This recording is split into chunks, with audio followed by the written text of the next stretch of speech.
Goeiedag en baie welkom by Woordspieël. Ons is vandag by Lukas hoofstuk 4 en dit is vir my so lekker en bemoedigend om te sien hoe mense hierdie video's gebruik vir hulle persoonlike Bybelstudie in gesinne, in werksplekke, kantore, personeel, en ek wil jou vra om aan te hou om hierdie te deel met ander en om dan ook dit te gebruik dit om jou te help. Ons lees uit Lukas hoofstuk 4 vers 1 tot 2 en dan spring ek na vers 14 toe en die tema is op en af, maar altyd standvastig. Lukas 4 vers 1, 2 en 14 sê, Jesus het vol van die Heilige Gees die Jordaan rivier verlaat.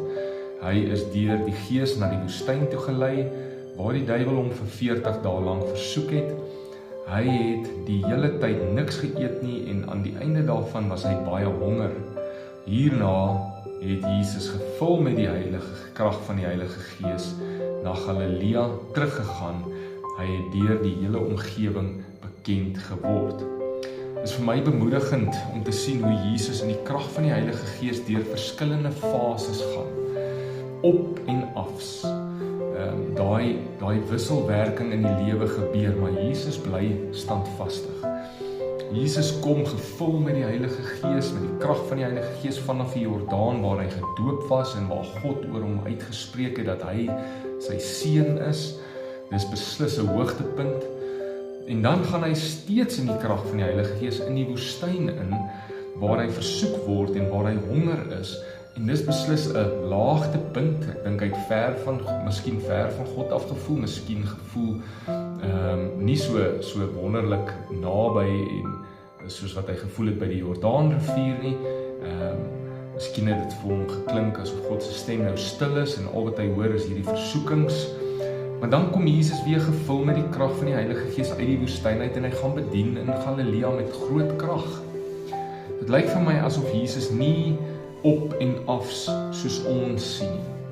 Al hierdie ervarings verduur hy deur die krag van die Heilige Gees en hy oorwin en hy verheerlik God die Vader in al hierdie fases.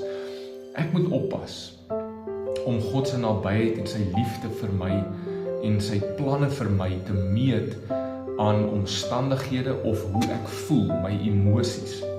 Dan gaan ek geneig wees om te dink iets is verkeerd wanneer ek in die woestyn versoek word deur Satan of God het my nou gelos of God is nou ver. Of ek gaan dink God is nou nader aan my wanneer ek hier by die Jordaanrivier is, wanneer ek hierdie tye beleef wat vir my lekker is.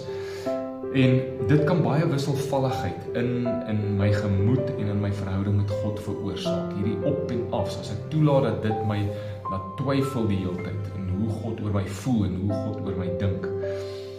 Maar dis nie wat moet gebeur nie. Dit is nie waar dat God nader of verder aan my is, meer lief, minder lief vir my is, as ek deur hierdie seisoene en hierdie op en afs gaan nie.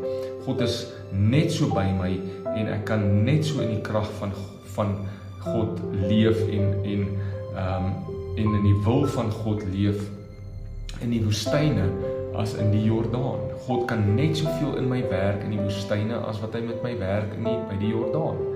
Al die fases maak deel uit van God se plan. Kom ons bly net standvastig en ons vertrou nie op ons emosies nie. Ons vertrou en ons staan op die waarheid van wat God oor ons gesê het en wat die Heilige Gees in ons harte bevestig.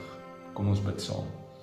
Dankie Vader dat U met my is in die woestyne en die Jordane van die lewe. Dankie dat U nie so wisselvallig is soos my emosies nie, of soos my belewennisse, of soos die omstandighede nie. U is standvastig.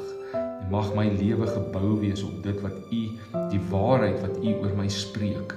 In Jesus naam. Amen. Deel hierdie vandag met iemand. Gaan geniet jou dag. Die Here seën jou.